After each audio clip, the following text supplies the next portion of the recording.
di kedudukan hukum ini yang perlu ada perombakan yang agak serius, karena belum dijelaskan siapa pemohon ini, ketiga-tiganya. Jadi harusnya dijelaskan Pak Roy Suryo itu siapa, Ibu Tifa siapa, dan segala macam.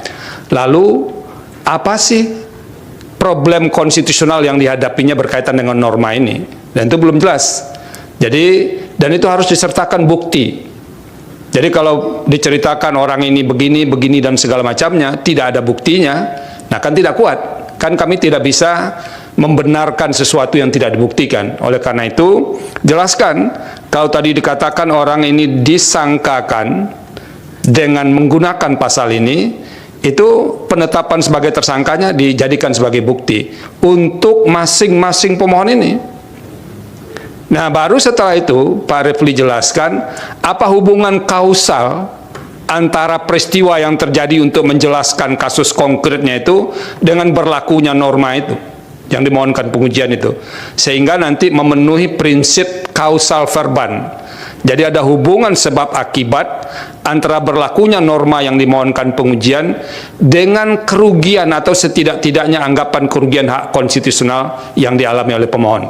Dan itu sama sekali belum ada di legal standing atau kedudukan hukum pemohon.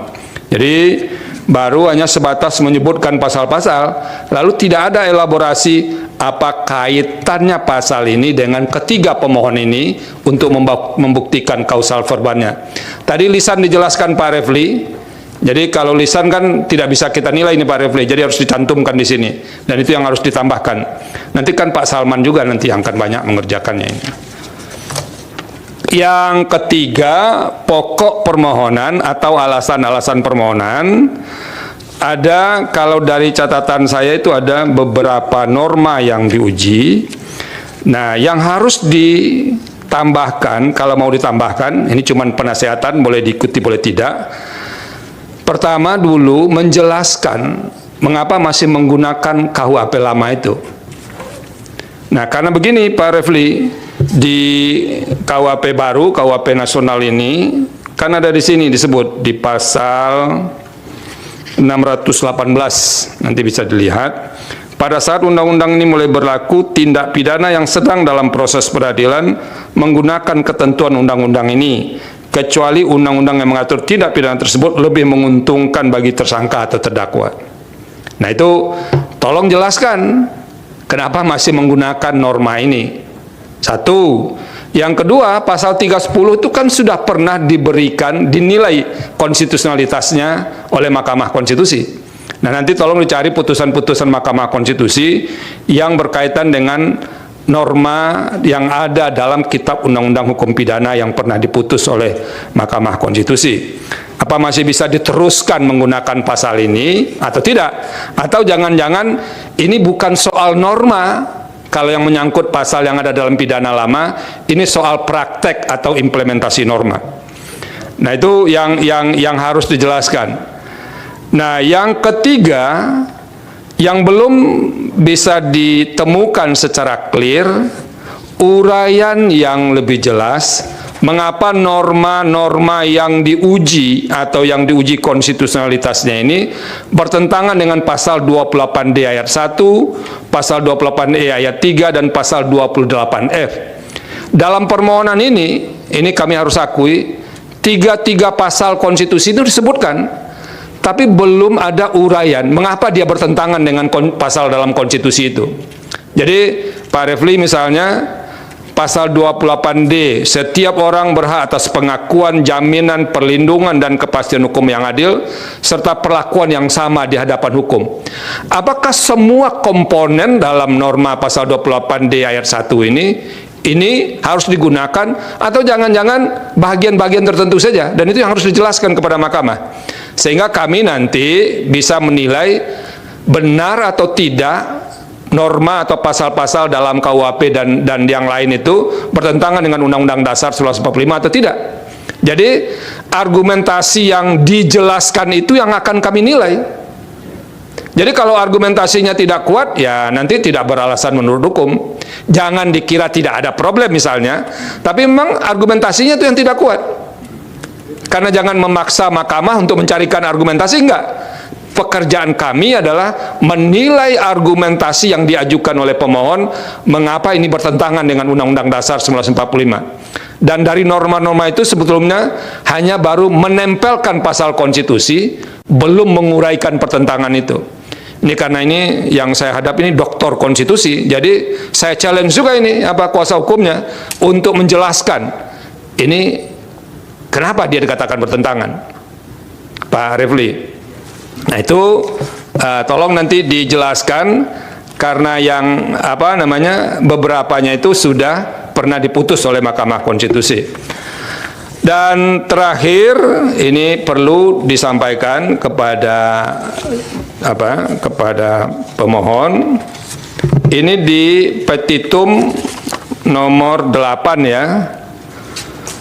Itu kalau dilihat awalnya kan ada ayat 1, ada ayat 2. Lalu ada ayat 3 di halaman berikutnya yang tidak ada nomor halamannya itu. Jadi dokumen elektronik kepada sistem elektronik orang lain yang tidak berhak.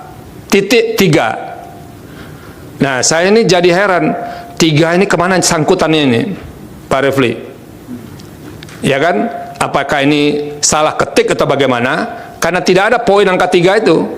Karena di poin berikutnya hanya ada 1 dan 2. Berarti angka 3 ini tidak ada.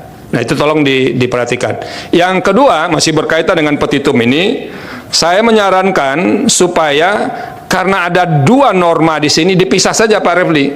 Ada pasal 32 ayat 1, kemudian di petitum berikutnya pasal 32 ayat 2. Jadi dipisah supaya nanti bisa lebih clear, jangan terjadi kekaburan dalam penyusunan petitum ini. Nah, itu beberapa hal yang bisa kami nasihatkan kepada kuasa hukum dan prinsipal berkaitan dengan permohonan ini. Tapi intinya, pertama soal legal standing itu penting. Kami mahkamah tidak akan masuk kepada pokok permohonan kalau pemohon tidak mampu menjelaskan memiliki kedudukan hukum. Nah, itu substansi baru kita bahas setelah lolos dari posisi legal standing. Nah, itu yang harus Nah, poin terakhir saya Pak Refli dan para kuasa hukum dan prinsipal, harus ada ketersambungan. Jadi kayak benang merahnya antara apa yang diuraikan di posita dengan petitum. Jadi kalau di petitum dikatakan ini bertentangan dengan Undang-Undang Dasar kalau tidak dimaknai begini, dan di positanya itu harus ada elaborasi mengapa pemaknaan yang diminta oleh pemohon itu yang konstitusional. Karena ini penting. Putusan mahkamah tidak akan mengabdi kepada kasus konkret. Karena norma ini bersifat erga omnes.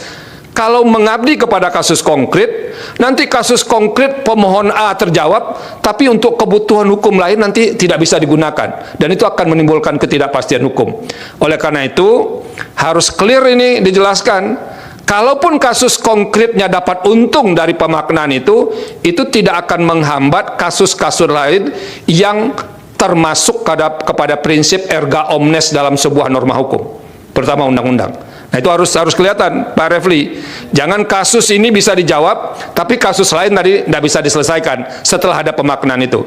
Dan oleh karena itu, di posita itu harus jelas. Ini dianggap bertentangan dengan Undang-Undang Dasar 45, tadi disebutkan tidak akan menghapus norma itu, lalu begini pemaknaannya, harus ada penjelasan mengapa pemaknaan begitu yang konstitusional. Nah, itu yang perlu disampaikan, biar para kuasa hukum yang sangat terkenal dalam ruangan ini bisa bekerja lebih keras juga. Pak Refli ya, sudah lama nggak ketemu soalnya dengan beliau yang satu ini. 2 tahun ya, nggak apa-apa. Ini untung ada Pak Roy Suryo dan kawan-kawan bisa ketemu Pak Refli lagi saya ini. Terima kasih. Ada yang mau disampaikan sepatah 2 kata, Pak Refli?